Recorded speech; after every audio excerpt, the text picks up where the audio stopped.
Good morning, ladies and gentlemen. It's good to see you again.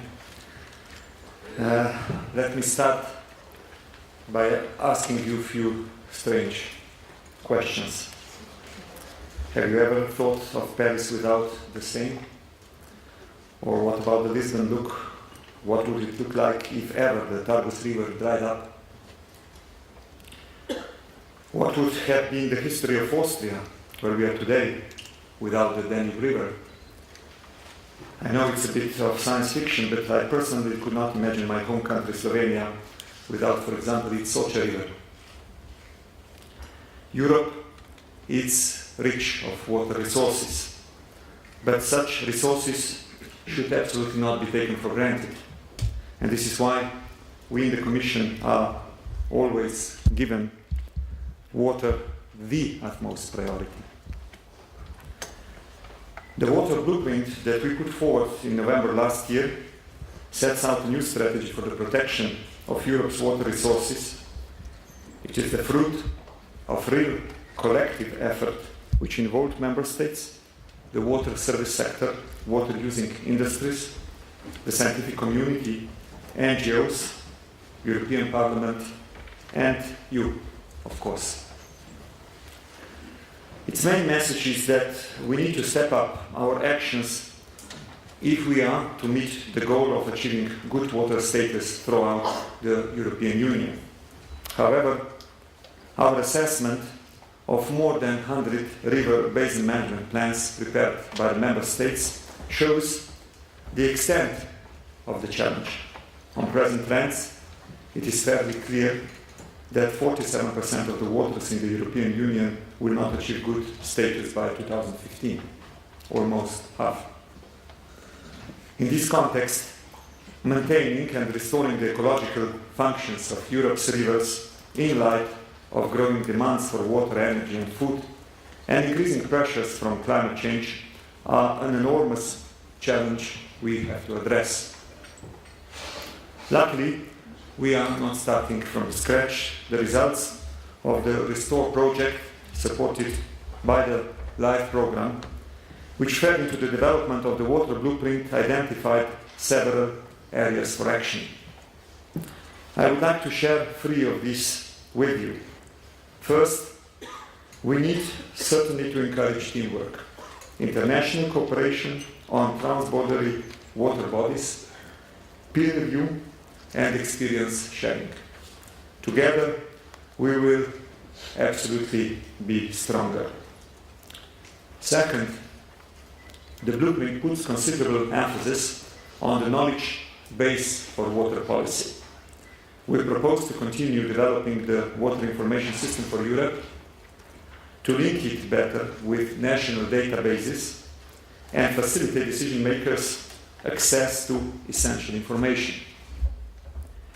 The Commission Joint Research Centre Hydroeconomic Model can help water managers assess the cost effectiveness of the measures included in the river basin management plans. We are also looking forward to refining this tool so that it can support water managers in their work. And third, for good water management, quality and quantity cannot be separated. Water managers need to know how much water is available, they can allocate it, quantity, and when doing this, they must take into account what nature needs to deliver its benefits, ecological quality. The problem is, in many parts of Europe, we do not really have the full picture. Therefore, together with the European Environmental Agency, we have started to address the missing link, the water accounts. Only reliable water accounts will help us make sure that water balances in each river basin are within sustainable limits. All of the areas for action proposed in the blueprint are particularly promising for innovation. Innovation to get better public policies, but also to encourage the private sector to take ideas to market. We need to remain competitive in a market which is on track to double in size by 2030. This is one of the reasons why the Commission has launched a European Innovation Partnership on Water.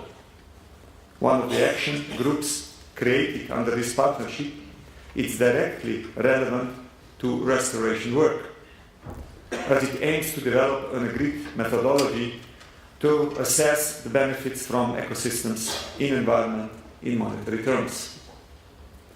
But these instruments will not fully deliver if we do not do something more. We must act to integrate water policy objectives much more into other policies. Integration of flood risk management is the next challenge. Reducing human casualties and damage to economic activities and the environment caused by floods are key objectives. The flood risk management plans required by 2015 under the Floods Directive will play certainly an important role in making this happen. In this respect, the mainstreaming of green infrastructure, particularly natural water retention measures, is essential. River restoration can act as a green infrastructure in many ways. The blueprint proposes the development of guidance on green infrastructure and identifies floodplains, wetlands and buffer strips along river banks as key measures to be supported. And this line was also echoed in our new strategy on green infrastructure. The recently agreed reform of the Common Agricultural Policy offers some opportunities for this mainstreaming. But we need to make sure that Member States seize them, particularly through their forthcoming rural development plans. Similar opportunities can be exploited by prioritizing green infrastructure in European Union cohesion and structural funds and in the loans of the European Investment Bank. The Commission is paying particular attention to the inclusion of green infrastructure in the partnership agreements negotiated with Member States to identify funding priorities for the next 7 years, as this will cover both rural development and regional and cohesion funds. Integration should also cover research funding. Member States are completing the technical assessment required under the Water Framework Directive to prepare the second river basin management plans in 2015. Since 2011, the 7th European Union Framework Programme has supported the reform project on restoring rivers for effective catchment management with 25 partners from 14 countries to deliver tools that can benefit all Member States in the second implementation cycle of the Water Framework Directive. Ladies and gentlemen, this conference shows that river restoration is a collective adventure, which has now spread throughout many parts of Europe. The finalists for the first European River Prize, which was awarded yesterday, are excellent examples. They have experience from a wide range of projects on different types of rivers, the causes of degradation, and on deploying different techniques with varying degrees of success.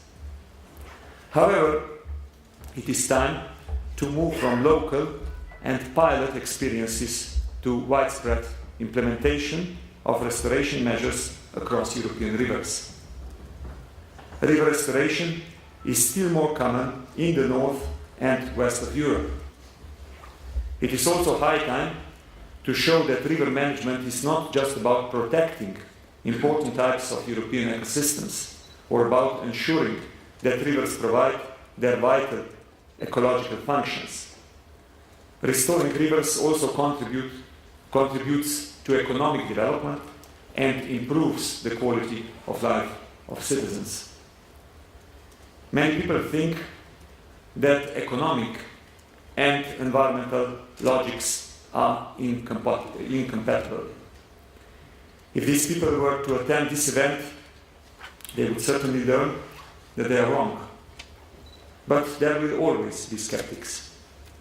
Our duty is to raise awareness about the services delivered to society by the river ecosystems, such as water and food supply, water purification, flood risk mitigation, erosion control, recreational sites and landscape. These, unfortunately, are generally overlooked, as our economic and financial system does not currently take account of the true value of the natural resources. This is why it is important that we improve the assessment of cost and benefits of river restoration to fully consider the value of ecosystems in the delivery of socio-economic benefits. Ladies and gentlemen, the protection of our rivers is a sound economic and environmental investment for our societies.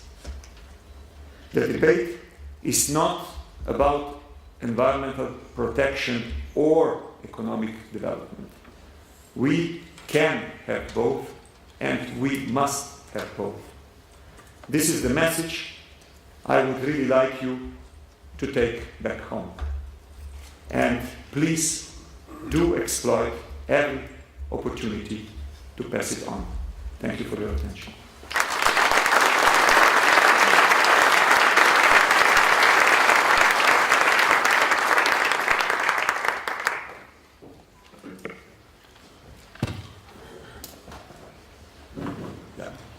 Thank you very much, Mr. Potocnik. I think, at least it was for me, you were speaking about dry rivers and cities, but I think that your speech for this audience was like water in a dry river. But now it's up to us how to use this water efficiently for the future, so that the river will become alive again. Not only just having water, but as you said, ecosystem approaches in river restoration are really very important.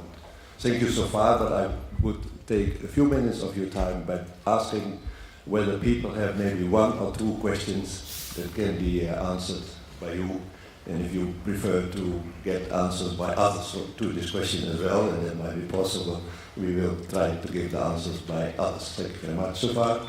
Who is having a question about what has been presented?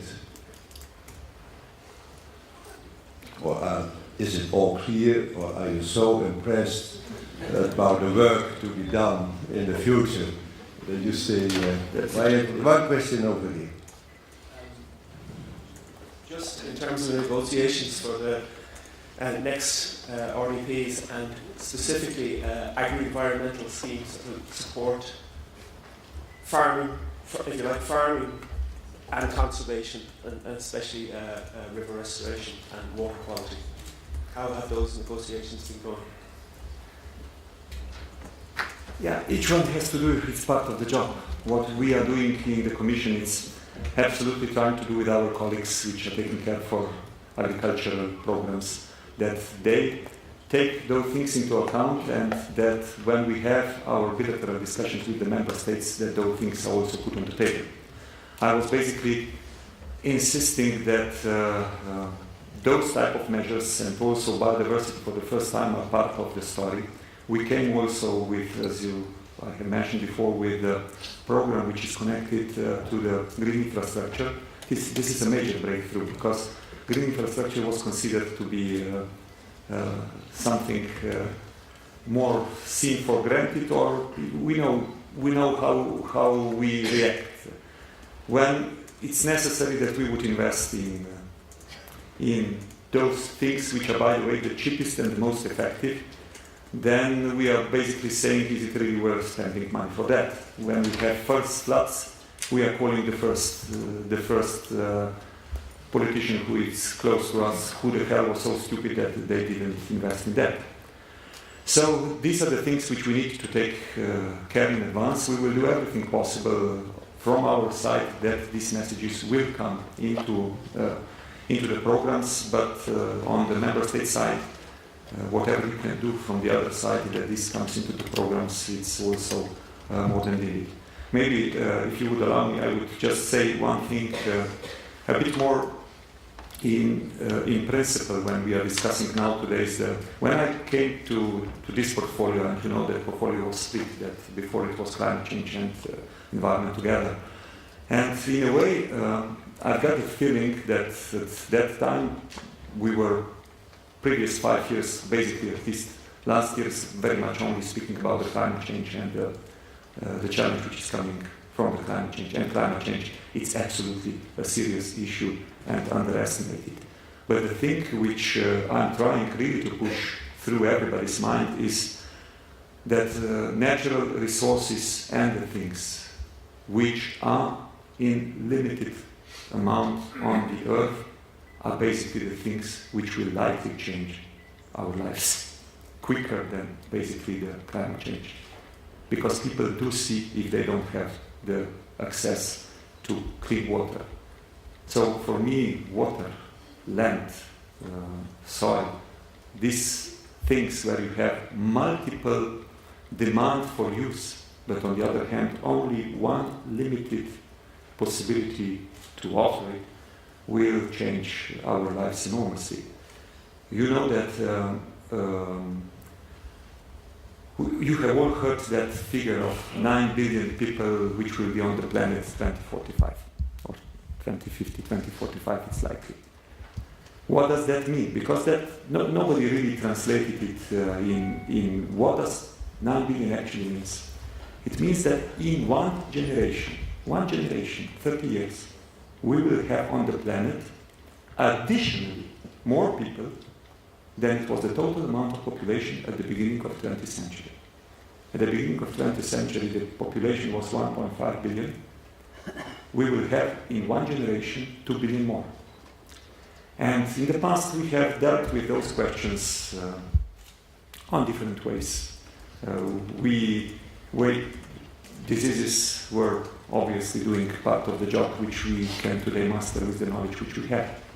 We are afraid of going in any major war because we know that we master knowledge that we can destroy ourselves. But that means that we need to start understand that we have to learn how to live with more people. And more than that, it is up to us to understand that we are the privileged ones.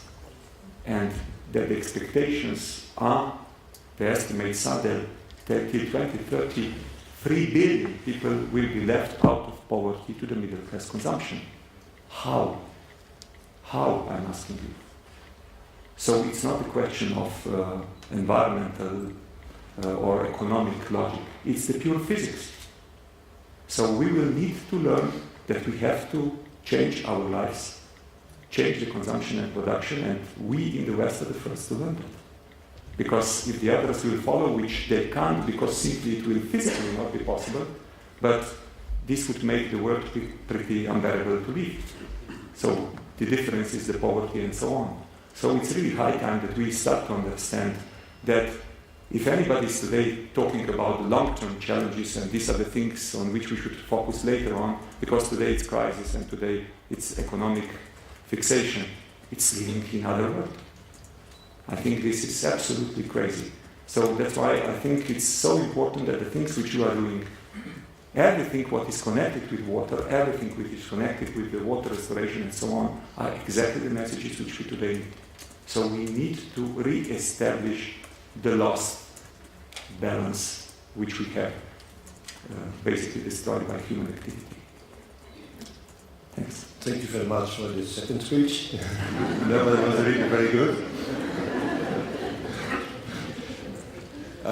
Just one more question, please. Oh, there. Somebody with the microphone.